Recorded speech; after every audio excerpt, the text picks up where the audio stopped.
हाँ जी, वाहिगुरु जी का खालसा, वाहिगुरु जी की फतेह। दुआ जोड़ के सारिਆਂ ਨੂੰ ਫਤਿਹ ਪ੍ਰਵਾਨ ਕਰੋ जी। और इस गुरु नानक दी फुलवाड़ी दे विच आओ असी भी रल मिल के एक गुलदस्ते राਹੀਂ खेलिए और गुरु महाराज दे चरणों के नाल जुड़िए। ओवर टू यू ਭੈਣ जी Mandeep Kaur ji from align Dubai, जो साडे नाल इतने ही मैं कहा बिलबले दे नाल साडे नाल गुरबाणी साझ कर रहे हैं। ओवर टू यू भैन जी। वाहिगुरु जी का खालसा, वाहिगुरु जी की फतेह। सतनाम श्री वाहिगुरु साहिब जी। माता के उदर में प्रतिपाल करे, सो क्यों मनो विसारिय। मनो क्यों विसारिय एवड दाता, जे अगन में आहार पहुंचावे। उसनो केह पोह ना सकी, जिसनो अपनी लिव लावे। अपनी लिव आपे लाए, गुरमुख सदा संभालिए। कहे नानक एवड दाता, सो क्यों मनो विसारिय। कहे नानक एवड दाता, सो क्यों मनो विसारिय। आनंद साहब दी बाणी दे चलदे हुए इस सफर दे विच अज आपां रल मिल के 28 ते 29 नंबर पौड़ी जिहड़ी आ इहदी विचार सारी भैन भरा आपां रल के अज सांझी करांगे। बड़ी प्यारियां ये दोनों जिवें जिवें हुण आपां आनंद साहब दी बाणी दे विच अगे अगे चलदे जांदे आ, सतगुरु साहब जी बांह फड़ के इस तरह दे रंग, इस तरह दी सिक्ख्या जिहड़ी आ वो दे रहे ने।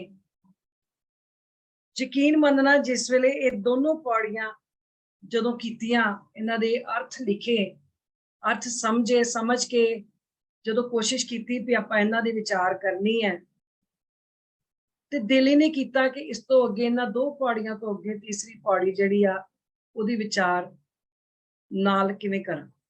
इत्थे मतलब मन दे विच यही घुमदा रहा लगातार दोनों कि सतगुरु साहब जी ने शुरू किथों देखो कीता कि माता के उदर में प्रतिपाल करे, सो क्यों मनो विसारिए। सतगुरु साहब जी सानू चंगा इंसान बनाउंदे। असीं गुरबाणी पढ़दे आ, गुरबाणी पढ़ के साडी जिंदगी जिहड़ी आ वो संवरदी आ, असीं चंगे इंसान बनदे। ते सही मायनिਆਂ ਦੇ ਵਿੱਚ चंगा इंसान कौन है?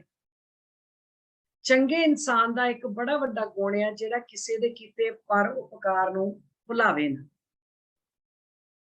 उहनूं चंगा इंसान आख्या जांदा है। धर्म दी दुनिया दे विच भी ये निशानी है धर्मी पुरख दी कि जिहड़ा धर्मी पुरख है ना, वो किसी दे कीते एहसान नूं, किसी दे कीते पर उपकार नूं कदी भुलाउंदा नहीं। जे कोई भी इंसान उस बंदे दे नाल कदी जिंदगी च खड़ा होया है, उन्हें कदी उहदे नाल किसी बंदे ने चंगा काम, कोई चंगा गुण कीता है, ते धर्मी पुरख उहदे कीते परोपकार नूं सारी जिंदगी भुलदा नहीं। हुण ये ते बाहरली दुनिया की गल है। जदों असीं अध्यात्मक दुनिया दे विच देखदे हां ते अकाल पुरख ने साडे ते किन्ने परोपकार कीते। जदों असीं गिणन लगिए अपनी अपनी उम्र असीं गिण लईए, सब नूं पता है ते माता दे उदर तो शुरू होए ने परोपकार अकाल पुरख दे। असीं इन्ने क परोपकार ने सही मायनिਆਂ ਦੇ ਵਿੱਚ ਹੁਣ ਗੱਲ ਪਕੜ ਚ ਆਈ ਇੰਨੇ ਟਾਈਮ ਦੇ ਬਾਅਦ देखो किन्नी वारी आनंद साहब सारी जिंदगी हो गई आनंद साहब पढ़ते हैं, जदों इस पौड़ी दे उत्ते आके सतगुरु साहब जी ने कृपा की ना, तो गल पता लगी कि अकाल पुरख की इबादत असी क्यों करनी है। अकाल पुरख की जिहड़ी असी इबादत करते हैं ना, वो इस करके करते हैं भी उन्हां वालों कीते परोपकारां दा शुकराना करना। शुकराना करने वास्ते असी इबादत करते हैं। ये मत सोचिए ठीक है असी मंगते हैं, असी भुल गए हैं असी परोपकारां, पर सही मायनिਆਂ ਦੇ ਵਿੱਚ अकाल पुरख की इबादत तां करनी है भी असी चाहुंदे असी शुकराना करना है अकाल पुरख दा।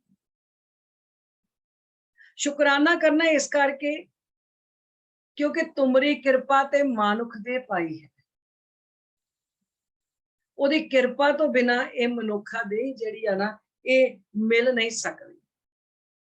शुकराना करना तां करके भी निर्गुण यार ए आणिया सो प्रभ सदा संभाल, जिन किया तिस चीत रख नानक निभि।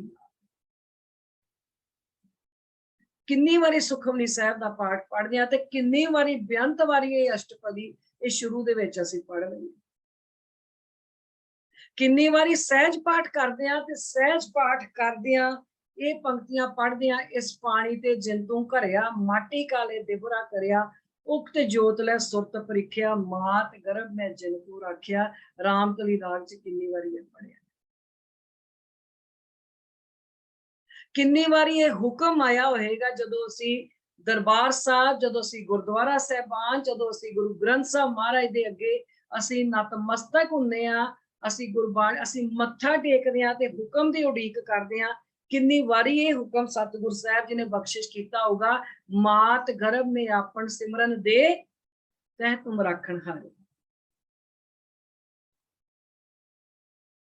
ये बहुत ही खूबसूरत उदाहरण दे के सच्चे पातशाह ने सानू समझाया है। माता दे गर्भ विच, माता दे उदर दे विच जिन्ने सानू पालिया,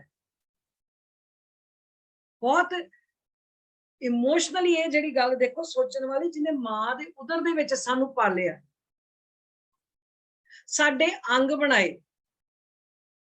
हथ पैर सारा कुछ बनाया, मां दे उदर दे विच सानू किते कोई सट पेट कोई चोट ना लग जाए, पानी दियां थैलियां बनाई। जन्म समय जदों साडा जन्म हुंदा है तां पानी पहले रिलीज हुंदा है, वो थैलियां दे विचों पानी पहले रिलीज हुंदा, फिर जन्म हुंदा साडा। मां दे साहां नाल सानू साह मिलदा है ते मां दी खाधी हुई जिहड़ी खुराक आ, उस खुराक चों सानू खुराक पहुंचदी है। ते फिर असीं किवें भुल गए जिन्ने उत्थे रखिया, जिन पैदाइश तू किया सोई दे आधार, जिन्ने उस जगह ते रख लिया वो बाहर आके सानू नहीं रखेगा। अकाल पुरख ने सृष्टि का जिहड़ा निज़म बनाया, उन्हां निज़मां दे अनुसार बच्चे दी प्रतिपालना हुंदी है। उन्हां निज़मां दे अनुसार जिहड़ा वा वो बच्चा जिहड़ा वा वो पलदा है। ते जिहड़ा जे मां दे उदर दे विच इंज रखदा है ते फिर भला जे बाहर आके असी गुरु दी मत नूं अपनी मां बना लईए, गल तां गुरु दी मत नूं अपनी मां बनाउंदी आ। जे गुरु दी मत नूं असी अपनी मां बना लईए ते जिन्ने उदर च रखिया ना, जे गुरु दी मत साडी मां बन गई, असी बना लिया ते फिर उन्हें इत्थे भी सानू तत्ती हवा नहीं लगन देनी। जपजी साहब दा पाठ तकरीबन हर बंदा हर सिख आपां रोज करदे हैं, बड़ी वारी पढ़दे हैं। धौल धर्म दया का पूत संतोख था रखिया जिन सूत आपां किन्नी वारी पढ़दे हैं। धरती हवा दे विच आ ते इहनूं आसरा काहदा, इहनूं धर्म दा आसरा। धर्म दे विचों दया जिहड़ी आ, जिहड़ी वो दया वो पैदा होनी आ ते संतोख दे सूत्र दे विच ये सारा कुछ जिहड़ा है ये परोया है। जे किते असी इहो ही निज़म अकाल पुरख दा समझ लईए ਤੇ ਤਾਂ ਵੀ ਗੱਲ ਬਣ ਜਾਵੇ। ਜਦੋਂ ਮਾਂ ਦੀ ਗੋਦ ਦੇ ਵਿੱਚ ਅਸੀਂ ਬੈਠੇ ਹੁੰਦੇ ਆ ਨਾ, ਬੱਚਾ ਮਾਂ ਦੀ ਗੋਦ ਦੇ ਵਿੱਚ ਬੈਠਾ ਤੇ ਬੱਚੇ ਨੂੰ ਕੋਈ ਫਿਕਰ ਨਹੀਂ। ਉਹਨੂੰ ਪਤਾ ਹੈ ਕਿ ਜੇ ਮੈਂ ਇੱਧਰ ਉੱਧਰ ਹੱਥ ਲਾਇਆ, ਭਾਵੇਂ ਬੱਚੇ ਨੂੰ ਸਮਝ ਆ ਚਾਹੇ ਨਹੀਂ, ਜੇ ਬੱਚੇ ਨੇ ਇੱਧਰ ਉੱਧਰ ਕਿਸੇ ਚੀਜ਼ ਨੂੰ ਹੱਥ ਲਾਇਆ, ਕਿਤੇ ਗਰਮ ਚੀਜ਼ ਨੂੰ, ਕਿਤੇ ਜ਼ਿਆਦਾ ਠੰਡੀ ਚੀਜ਼ ਨੂੰ ਜਾਂ ਕੁਛ ਆ, ਤੇ ਮਾਂ ਨੇ ਫੜ ਕੇ ਰੋਕ ਲੈਣਾ ਕਿ ਨਹੀਂ, ਮੇਰੇ ਬੱਚੇ ਨੂੰ ਨੁਕਸਾਨ ਨਾ ਪਹੁੰਚ ਜਾਵੇ। ਜਦੋਂ ਥੋੜਾ ਜਿਹਾ ਵੀ ਇੱਧਰ ਉੱਧਰ ਧਿਆਨ ਜੇ ਮਾਂ ਦਾ ਹੋ ਜੇ, ਜਾਂ ਬੱਚਾ ਮਾਂ ਦੀ ਗੋਦ ਵਿੱਚੋਂ ਬਾਹਰ ਨਿਕਲ ਜਾਵੇ, ਤੇ ਫਿਰ ਹੱਥ ਤਾਂ ਹੀ ਸੜਦਾ। ਇਸੇ ਤਰ੍ਹਾਂ ਜਦੋਂ ਅਸੀਂ ਗੁਰੂ ਦੀ ਮੱਤ ਆ ਜਿਹੜੀ, ਜਦੋਂ ਇਸ ਦਾਇਰੇ ਦੇ ਵਿੱਚੋਂ ਬਾਹਰ ਨਿਕਲਦੇ ਆ, ਇਸ ਦਾਇਰੇ ਦੇ ਅੰਦਰ ਰਵਾਂਗੇ ਤੇ ਸੁਰੱਖਿਅਤ ਰਵਾਂਗੇ ਮਾਂ ਦੀ ਗੋਦ ਵਾਂਗ। ਜਦੋਂ ਇਸ ਦਾਇਰੇ ਚੋਂ ਬਾਹਰ ਨਿਕਲਾਂਗੇ ਤੇ ਫਿਰ ਆਪਣਾ ਹੱਥ ਸੜਵਾ ਬੈਠਾਂਗੇ। ਵਿਕਾਰਾਂ ਦੀ ਅੱਗ ਦੇ ਵਿੱਚ ਵੀ ਉਦੋਂ ਹੀ ਸੜਾਂਗੇ ਜਦੋਂ ਗੁਰੂ ਮੱਤ ਦੀ ਮਾਂ, ਜਿਹੜੀ ਗੁਰੂ ਮੱਤ ਸਾਡੀ ਮਾਂ ਹੈ, ਜਦੋਂ ਇਸ ਦਾਇਰੇ ਚੋਂ ਬਾਹਰ ਨਿਕਲਾਂਗੇ ਤੇ ਵਿਕਾਰਾਂ ਦੀ ਅੱਗ ਦੇ ਵਿੱਚ ਫਿਰ ਸੜ ਜਾਵਾਂਗੇ। ਸੱਚੇ ਪਾਤਸ਼ਾਹ ਫਰਮਾਇਆ, ਕਹਿੰਦੇ ਮਾਤਾ ਕੇ ਉਦਰ में प्रतिपाल करे सो क्यों मनो विसारी। देखो दो वर्ड है, ਅਸੀਂ ਅੱਗੇ ਵੀ ਸਾਂਝੇ ਕੀਤੇ ਸੀ, ਵਿਛੜਨਾ ਤੇ ਵਿਸਰਨਾ। ਹੁਣ ਅਸੀਂ ਪ੍ਰਦੇਸ਼ 'ਚ ਬੈਠੇ ਆ, ਆਪਣੇ ਭੈਣਾਂ ਭਰਾਵਾਂ ਨਾਲੋਂ, ਭੈਣ ਭਰਾ ਜਿੱਥੇ ਜਿੱਥੇ ਵੀ ਕੋਈ ਬੈਠਾ, ਆਪਾਂ ਇੱਕ ਦੂਜੇ ਨਾਲੋਂ ਵਿਛੜੇ ਆ।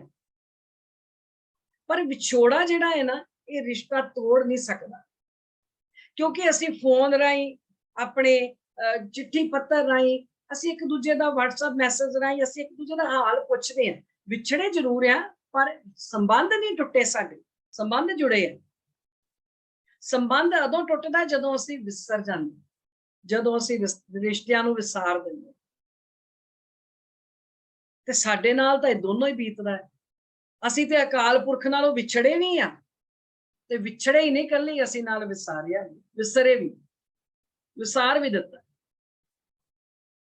ਹੁਣ ਜਦੋਂ ਇਹ ਦੋਨੋਂ ਹੀ ਕੰਮ ਆ, ਵਿਛੋੜਾ ਵੀ ਆ ਤੇ ਵਿਸਾਰ ਵੀ ਦਿੱਤਾ ਹੈ, ਤੇ ਫਿਰ ਜਿਹੜਾ ਧੱਕੇ ਵੀ ਤਾਂ ਹੀ ਖਾਂਦੇ ਫਿਰਦੇ ਆ, ਤਾਂ ਹੀ ਕਰਕੇ ਤੇ ਖਵਾਰ ਹੁੰਦੇ ਫਿਰਦੇ ਆ, ਤਾਂ ਹੀ ਲਿਖਿਆ ਹਰ ਬਿਸਰਤ ਸਦਾ ਖੁਆਰੀ। ਕਹਿੰਦੇ ਮਾਤਾ ਕੇ ਉਦਰ ਮੇ, ਜਿਨੇ ਮਾਂ ਦੇ ਉਦਰ ਦੇ ਵਿੱਚ ਪ੍ਰਤਪਾਲਣਾ ਕੀਤੀ ਹੈ, ਜਿਨੇ ਉੱਥੇ ਸਾਨੂੰ ਸਾਰਾ ਕੁਝ ਪਹੁੰਚਾਇਆ ਹੈ, ਫਿਰ ਸੋ ਕਿਉਂ ਮਨੋ ਵਿਸਾਰੀਏ। ਅਸੀਂ ਕਿਵੇਂ ਭੁੱਲ ਬੈਠੇ ਦੁਨੀਆ ਦੇ ਵਿੱਚ ਆ, ਕਿਵੇਂ ਉਸ ਦਾਤੇ ਨੂੰ, ਕਿਵੇਂ ਉਸ ਅਕਾਲ ਪੁਰਖ ਨੂੰ ਅਸੀਂ ਭੁੱਲ ਬੈਠੇ। ਅਸੀਂ ਉਸ ਅਕਾਲ ਪੁਰਖ ਨੂੰ ਭੁਲਾ ਦਿੱਤਾ ਜਿਨੇ ਸਾਡੀ ਬਾਡੀ ਦੇ ਵਿੱਚ ਸੈਂਸਰ ਲਾਏ ਨੇ। ਸੈਂਸਰ ਲਾਏ ਆ, ਮੈਨੂੰ ਅੰਦਰ ਭੁੱਖ ਲੱਗੀ ਆ, ਸਾਨੂੰ ਪਿਆਸ ਲੱਗੀ ਆ, ਸੈਂਸਰ ਲੱਗਦਾ ਹੈ, ਪਤਾ ਲੱਗਦਾ, ਸਾਨੂੰ ਮੈਸੇਜ ਆਉਂਦਾ ਹੈ, ਅਸੀਂ ਪਾਣੀ ਬਾਹਰੋਂ ਪੀਂਦੇ ਆ, ਪਿਆਸ ਅੰਦਰ ਬੁਝਦੀ ਹੈ। ਖਾਣਾ ਅਸੀਂ ਬਾਹਰੋਂ ਖਾਂਦੇ ਮੂੰਹ ਨਾਲ, ਭੁੱਖ ਸਾਡੀ ਅੰਦਰੋਂ ਮਿਟਦੀ ਹੈ। ਜਿਨੇ ਸਾਡੇ ਅੰਦਰ ਫਿਲਟਰ ਲਾਏ ਨੇ ਕਿ ਸਾਡਾ ਖੂਨ ਸਾਫ਼ ਹੋਵੇ, ਜਿਨੇ ਅੰਦਰ ਪੰਪ ਲਾਇਆ ਹੈ ਕਿ ਖੂਨ ਦੇ ਨਾਲ ਹਰ ਚੀਜ਼ ਦਾ ਜਿਹੜਾ ਬਰਾਬਰ ਪੰਪ ਹੋਵੇ, ਜਿਨੇ ਰਿਕਾਰਡਿੰਗ ਸਿਸਟਮ ਲਾਇਆ ਹੈ, ਅਸੀਂ ਰਿਕਾਰਡਿੰਗ ਇੱਕ ਦੂਜੇ ਨੂੰ ਇੱਕ ਵਾਰੀ ਦੇਖਦੇ ਹਾਂ, ਅਸੀਂ ਪਛਾਣ ਲੈਨੇ, ਮੈਂ ਤੈਨੂੰ ਫਲਾਣੀ ਜਗ੍ਹਾ ਮਿਲਿਆ ਸੀ। ਇਹ ਰਿਕਾਰਡਿੰਗ ਸਿਸਟਮ ਨਹੀਂ, ਇਹ ਸਾਡੇ ਅੰਦਰ ਰਿਕਾਰਡਿੰਗ ਨਹੀਂ ਹੋ ਰਹੀ। ਅਸੀਂ ਇੱਕ ਵਾਰੀ ਮਿਲ ਕੇ, ਇੱਕ ਵਾਰੀ ਆਵਾਜ਼ ਸੁਣ ਕੇ ਅਸੀਂ ਕਈ ਵਾਰੀ ਪਛਾਣ ਲੈਨੇ, ਹਾਂ ਜੀ ਆਵਾਜ਼ ਪਛਾਣ ਲਈ ਮੈਂ। ਜਿਨੇ ਸਾਡੇ ਅੰਦਰ ਇੰਨਾ ਕੁਛ ਲਾਇਆ, ਸਾਨੂੰ ਇੰਨੀਆਂ ਦਾਤਾਂ ਦੇ ਨਾਲ ਨਵਾਜਿਆ, ਅਸੀਂ ਉਹਨੂੰ ਭੁੱਲ ਬੈਠੇ। ਮਨੋ ਕਿਉਂ ਵਿਸਾਰੀਏ ਇਹ ਵੱਡਾ ਦਾਤਾ, ਜੇ ਅਗਨ ਮੇ ਆਹਾਰ ਪਹੁੰਚਾਵੇ, ਜਿਨੇ ਅੱਗ ਦੇ ਵਿੱਚ ਰੱਖ ਲਿਆ, ਜਿਨੇ ਉਸ ਜਗ੍ਹਾ ਦੇ ਉੱਤੇ ਰੱਖ ਲਿਆ ਜਿੱਥੇ ਕੋਈ ਸਾਧਨ ਨਹੀਂ ਸੀ, ਮਾਂ ਦੀ ਖੁਰਾਕ ਚੋਂ ਸਾਨੂੰ ਖੁਰਾਕ ਪਹੁੰਚਾ ਦਿੱਤੀ, ਅਸੀਂ ਉਹਨੂੰ ਭੁੱਲ ਬੈਠੇ। ਜਦੋਂ ਪੁੱਠੇ ਲਟਕਦੇ ਸਾਂ ਤੇ ਕੰਮ ਸਿੱਧੇ ਕਰਦੇ ਸੀ, ਹੁਣ ਸਿੱਧੇ ਹੋਏ ਆ ਤੇ ਕੰਮ ਪੁੱਠੇ ਕਰਨੇ ਸ਼ੁਰੂ ਕਰ ਦਿੱਤੇ।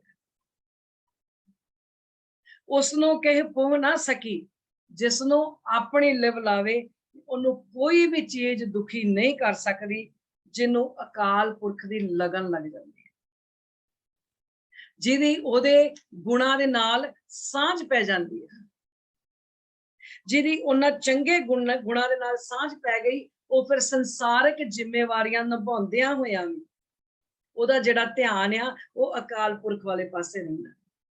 ਉਹ ਸੰਸਾਰਿਕ ਜ਼ਿੰਮੇਵਾਰੀਆਂ ਨਿਭਾਉਂਦਿਆਂ ਹੋਇਆ ਵੀ ਕਹਿੰਦਾ ਮੈਂ ਕਿਸੇ ਨਾਲ ਧੋਖਾ ਨਹੀਂ ਕਰਨਾ, ਕਿਉਂਕਿ ਉਸਨੂੰ ਕਹਿ ਪਹੁ ਨਾ ਸਕੀ, ਉਹਨੂੰ ਇਹੋ ਜਿਹੀਆਂ ਚੀਜ਼ਾਂ ਦੁੱਖ ਨਹੀਂ ਪਹੁੰਚਾਉਂਦੀਆਂ। ਫਿਰ ਉਹ ਇਹਨਾਂ ਚੀਜ਼ਾਂ ਦੇ ਵਿੱਚ ਗਰਸਿਆ ਨਹੀਂ ਜਾਂਦਾ, ਕਿਉਂਕਿ ਲਗਨ ਲੱਗ ਗਈ, ਚੰਗੇ ਗੁਣਾਂ ਨਾਲ ਸਾਂਝ ਪੈ ਗਈ।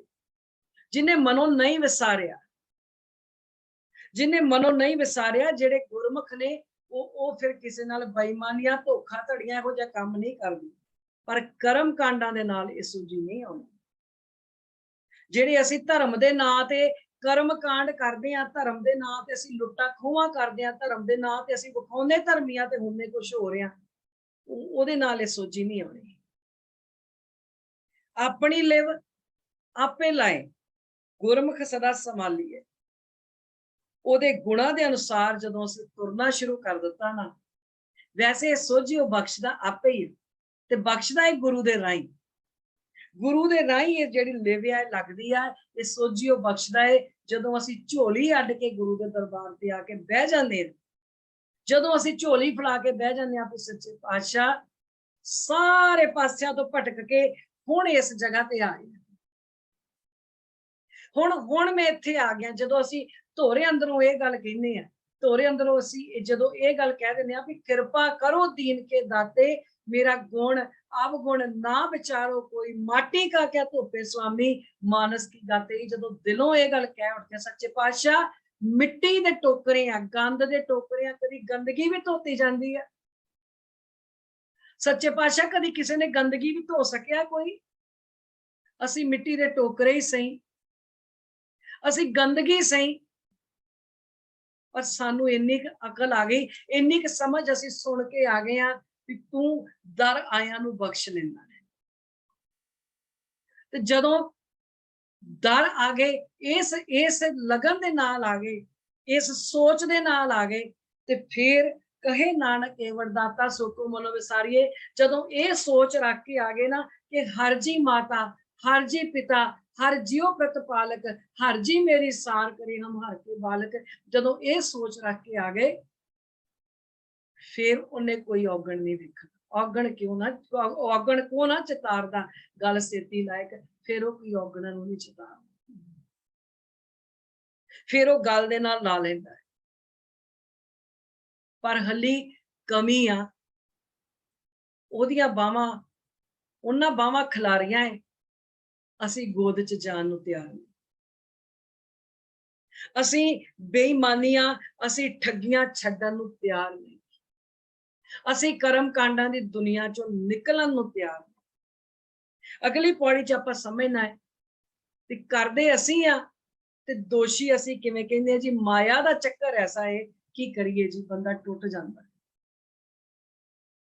ਜਿਹਨੇ ਮਾਂ ਦੇ ਗਰਭ ਚ ਪਾਲਿਆ ਉਹ ਬਾਹਰ ਵੀ ਰੱਖਦਾ, ਪਰ ਗੱਲ ਕੀ ਹੈ, ਅਸੀਂ ਭੁੱਲ ਬੈਠੇ ਹਾਂ। ਅਸੀਂ ਵਿਛੜੇ ਤੇ ਹੈ ਹੀ ਆ, ਅਸੀਂ ਵਿਸਰ ਵੀ ਬੈਠੇ, ਵਿਸਾਰ ਵੀ ਦੋ। ਅਗਲੀ ਪੌੜੀ ਸੱਚੇ ਪਾਤਸ਼ਾਹ ਕਹਿੰਦੇ ਜੈਸੀ ਅਗਨ ਉਦਰ ਮੈਂ, ਤੈਸੀ ਬਾਹਰ ਮਾਇਆ। ਮਾਇਆ ਅਗਨ ਸਭ ਇੱਕੋ ਜਿਹੀ, ਕਰਤੇ ਖੇਲ ਰਚਾਇਆ। ਜਾਂ ਤਿਸ ਭਾਣਾ ਤਾਂ ਜੰਮਿਆ, ਪਰਵਾਰ ਭਲਾ ਪਾਇਆ। ਲਿਵ ਛੁੜਕੀ ਲੱਗੀ ਤ੍ਰਿਸ਼ਨਾ, ਮਾਇਆ ਮਰ ਵਰਤਾਇਆ। ਇਹ ਮਾਇਆ ਜਿਤ ਹਰ ਵਿਸਰੈ, ਮੋਹ ਉਪਜੈ ਭਾਉ ਦੂਜਾ ਲਾਇਆ। ਕਹੈ ਨਾਨਕ ਗੁਰ ਪ੍ਰਸਾਦੀ, ਜਿਨਾ ਲਿਵ ਲਾਗੀ ਤਿਨੇ ਵਿੱਚੇ ਮਾਇਆ ਪਾਇਆ। ਲਿਵ ਛੁੜਕੀ, ਦੂਜਾ ਹੈ ਗੁਰ ਪ੍ਰਸਾਦੀ ਜਿਨਾ ਲਿਵ ਲਾਗੀ।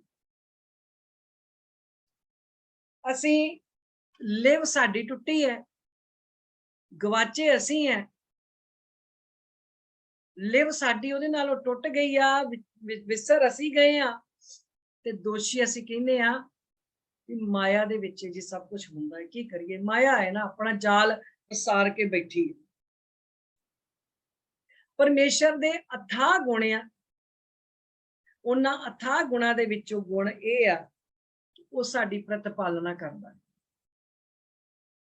ਪ੍ਰਤਿਪਾਲਨਾ ਕਰਦਾ ਹੈ, ਗੁਰੂ ਦੀ ਮੱਤ ਨੂੰ ਮਾਂ ਬਣਾਉਣਾ।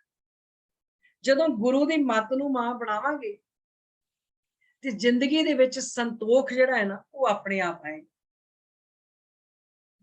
ਹੁਣ ਮਾਂ ਦੀ ਗੋਦ ਵਿੱਚੋਂ ਉੱਠ ਕੇ ਮਤਰੇਈ ਮਾਂ ਦੀ ਗੋਦ ਵਿੱਚ ਜੇ ਜਾ ਕੇ ਬੈਠਾਂਗੇ ਤੇ ਮਤਰੇਈਆਂ ਮਾਵਾਂ ਉਹ ਪਿਆਰ ਨਹੀਂ ਦੇ ਸਕਦੀਆਂ ਜਿਹੜਾ ਪਿਆਰ ਸਕੀ ਮਾਂ ਦਿੰਦੀ। ਗੁਰੂ ਦੀ ਮੱਤ ਮਾਂ ਹੈ, ਸਕੀ ਮਾਂ ਹੈ, ਭੈੜੀ ਮੱਤ ਜਿਹੜੀ ਆ ਉਹ ਮਤਰੇਈ ਮਾਂ। ਭਾਈ ਗੁਰਦਾਸ ਜੀ ਦੇ ਇੱਕ ਬੜੀ ਪਿਆਰੀ ਪੌੜੀ ਆ, ਕਹਿੰਦੇ ਧਰੂ ਹੱਸਦਾ ਘਰ ਆਇਆ, ਕਹਿੰਦੇ ਕਿ ਉਹਨਾਂ ਧਰੂ ਜਿਹੜਾ ਭਗਤ ਸੀ, ਧਰੂ ਭਗਤ ਹੱਸਦਾ ਹੋਇਆ ਘਰ ਆਇਆ ਤੇ ਕਰ ਪਿਆਰ ਪਿਓ ਪਿਓ ਕੁਛੜ ਲੀਤਾ। ਇਸ ਤਰ੍ਹਾਂ ਕਰਕੇ ਬੜੀ ਪਿਆਰੀ ਉਹ ਪੌੜੀ ਹੈ। ਆਪਣੇ ਪਿਤਾ ਦੀ ਗੋਦੀ ਦੇ ਵਿੱਚ ਉਹ ਬੈਠ ਗਿਆ, ਛੋਟਾ ਬੱਚਾ ਸੀ। ਜਿਹੜੀ ਮਤਰੇਈ ਮਾਂ ਸੀ, ਉਹਦੀ ਮਾਂ ਸੀ ਇੱਕ ਮਤਰੇਈ, ਉਹਨੂੰ ਬੜਾ ਗੁੱਸਾ ਚੜਿਆ। ਉਹਨੇ ਕਿਹਾ ਵੀ ਉਹਨੇ ਪਿਓ ਦੀ ਗੋਦੀ ਚੋਂ ਕੱਢ ਕੇ ਬਾਹਰ ਪਾ ਲਿਆ, ਚੱਲ ਕਹਿੰਦੀ ਤੂੰ ਇੱਥੇ ਨਹੀਂ ਬਹਿ ਸਕਦਾ। ਉਹ ਕਹਿੰਦੀ ਵੀ ਜੇ ਇੱਥੇ ਬਹਿਣਾ ਸੀ ਤੇ ਮੇਰੀ ਕੁੱਖ ਤੋਂ ਜਨਮ ਲੈਣਾ ਸੀ, ਤੂੰ ਇੱਥੇ ਬਹਿ ਨਹੀਂ ਸਕਦਾ, ਤੈਨੂੰ ਕੋਈ ਹੱਕ ਨਹੀਂ ਇੱਥੇ ਬੈਠਣ। ਤੇ ਪਿਓ ਕੁਝ ਬੋਲ ਨਾ ਸਕਿਆ ਕਿਉਂਕਿ ਮਾਂ ਮਤਰੇਈ ਸੀ, ਉਹਦਾ ਜ਼ੋਰ ਸੀ ਜ਼ਿਆਦਾ। ਧਰੂ ਭਗਤ ਰੋਂਦਾ ਰੋਂਦਾ, ਆਪਾਂ ਸਾਰੇ ਸਟੋਰੀ ਤੋਂ ਜਾਣਦੇ ਆ ਵੀ ਰੋਂਦਾ ਆਪਣੀ ਮਾਂ ਦੇ ਕੋਲ ਗਿਆ, ਮਾਂ ਨੂੰ ਜਾ ਕੇ ਪੁੱਛਿਆ। ਉਹ ਕਹਿੰਦਾ ਵੀ ਮਾਂ ਤੂੰ ਇਸ ਘਰ ਦੀ ਨੌਕਰਾਣੀ ਆ ਜਾਂ ਰਾਣੀ ਆ? ਉਹ ਕਹਿੰਦੀ ਹੈਗੀ ਤਾਂ ਮੈਂ ਰਾਣੀ ਆ, ਜਨਮ ਤਾਂ ਤੈਨੂੰ ਮੈਂ ਰਾਣੀ ਕਰਕੇ ਦਿੱਤਾ ਸੀ, ਪਰ ਕਹਿੰਦੀ ਮੈਂ ਅਕਾਲ ਪੁਰਖ ਨੂੰ ਚੇਤੇ ਨਹੀਂ ਰੱਖਿਆ, ਮੈਂ ਕੋਈ ਭਗਤੀ ਨਹੀਂ ਕੀਤੀ, ਮੈਂ ਕੋਈ ਚੰਗਾ ਕਰਮ ਨਹੀਂ ਕੀਤਾ, ਚੰਗਾ ਕੰਮ ਨਹੀਂ ਕੀਤਾ, ਤੇ ਮੇਰੀ ਹਾਲਤ ਜਿਹੜੀ ਆ ਨਾ ਉਹ ਨੌਕਰਾਣੀਆਂ ਵਾਲੀ ਹੋ ਗਈ। ਧਰੂ ਭਗਤ ਕਹਿਣ ਲੱਗਾ ਵੀ ਫਿਰ ਰਾਜ ਕਿਵੇਂ ਮਿਲੂਗਾ? ਸਕੀ ਮਾਂ ਸੀ ਨਾ, ਸਿੱਖਿਆ ਦਿੱਤੀ, ਕਹਿੰਦੀ ਪੁੱਤਰਾ ਜੇ ਰਾਜ ਭਾਗ ਚਾਹੁੰਦਾ, ਜੇ ਪਿਓ ਦਾ ਪਿਆਰ ਚਾਹੁੰਦਾ ਹੈ, ਜੇ ਚਾਹੁੰਦਾ ਹੈ ਵੀ ਬਾਪ ਦੀ ਗੋਦੀ ਦੇ ਵਿੱਚ ਬੈਠੇ, ਬਾਪ ਤੈਨੂੰ ਪਿਆਰ ਕਰੇ, ਤੇ ਫਿਰ ਅਕਾਲ ਪੁਰਖ ਨਾਲ ਸਾਂਝ ਪਾ ਲਾ, ਉਸ ਰੱਬ ਨਾਲ ਸਾਂਝ ਪਾ ਲਾ, ਉਹਦੀ ਭਗਤੀ ਵਾਲੇ ਪਾਸੇ। ਤੇ ਜਿਸ ਵੇਲੇ ਧਰੂ ਭਗਤ ਤੁਰਿਆ ਤੇ ਫਿਰ ਆਪਾਂ ਸਾਰੇ ਉਸ ਸਟੋਰੀ ਨੂੰ ਜਾਣਦੇ ਹਾਂ ਵੀ ਫਿਰ ਬਾਪ ਨੇ ਬੁਲਾਇਆ, ਗੱਲ ਨਾਲ ਲਾਇਆ। ਹੁਣ ਸਕੀ ਮਾਂ ਜਿਹੜੀ ਆ ਉਹੋ ਹੀ ਮੱਤ ਦੇ ਸਕਦੀ ਹੈ। ਸਕੀ ਮਾਂ ਕੌਣ ਆ? ਗੁਰੂ, ਗੁਰੂ ਦੀ ਮੱਤ। ਹੁਣ ਗੁਰੂ ਦੀ ਮੱਤ ਨੇ ਜਦੋਂ ਇਹ ਸੋਚ ਗੁਰੂ ਦੀ ਮੱਤ ਨੇ ਦੇਣੀ ਆ ਵੀ ਜੇ ਬਾਪ ਦੀ, ਜੇ ਅਕਾਲ ਪੁਰਖ ਬਾਪ ਦੀ ਗੋਦੀ 'ਚ ਰਹਿਣਾ ਹੈ, ਜੇ ਉਸੇ ਗੋਦੀ ਵਿੱਚ ਬੈਠੇ ਰਹਿਣਾ ਹੈ, ਤੇ ਫਿਰ ਚੰਗੇ ਪਾਸੇ ਲੱਗ, ਫਿਰ ਗੁਣਾਂ ਦੇ ਨਾਲ ਜਿਹੜੇ ਗੁਣ ਗੁਰਬਾਣੀ 'ਚ ਦੱਸੇ ਆ, ਫਿਰ ਉਹਨਾਂ ਦੇ ਨਾਲ ਜਿਹੜੀ ਆ ਉਹ ਸਾਂਝ ਪਾ। ਨਹੀਂ ਤੇ ਜਿਹੜੀ ਭੈੜੀ ਮੱਤ ਆ, ਮਤਰੇਈ ਮਾਂ ਹੈ, ਮਤਰੇਈਆਂ ਮਾਵਾਂ ਬਾਪ ਦੀ ਗੋਦੀ 'ਚ ਨਹੀਂ ਬਹਿਣ ਦਿੰਦੀਆਂ। ਹੁਣ ਅਸੀਂ ਕਹਿੰਦੇ ਆ ਵੀ ਮਾਇਆ ਮਾਇਆ ਮਾਇਆ। ਹੁਣ ਮਾਇਆ ਜਿਹੜੀ ਹੈ ਇਕੱਲੀ ਨੋਟਾਂ ਵਾਲੀ ਮਾਇਆ ਦੀ ਗੱਲ ਨਹੀਂ ਹੈਗੀ, ਇਕੱਲੇ ਜਿਹੜੇ ਰੁਪਏ ਪੈਸੇ ਜਿਹੜੇ ਆ ਉਹਨੂੰ ਆਖ ਦਿੱਤਾ ਜੀ ਇਹ ਮਾਇਆ ਨਾ। ਮਾਇਆ ਤੋਂ ਭਾਵ ਆ ਹਰ ਉਹ ਚੀਜ਼, ਹਰ ਉਹ ਵਸਤੂ ਜਿਹਦੇ ਨਾਲ ਨਾਤਾ ਜੋੜਿਆ ਅਕਾਲ ਪੁਰਖ ਨਾਲੋਂ ਸਾਂਝ ਟੁੱਟ ਜਾਵੇ।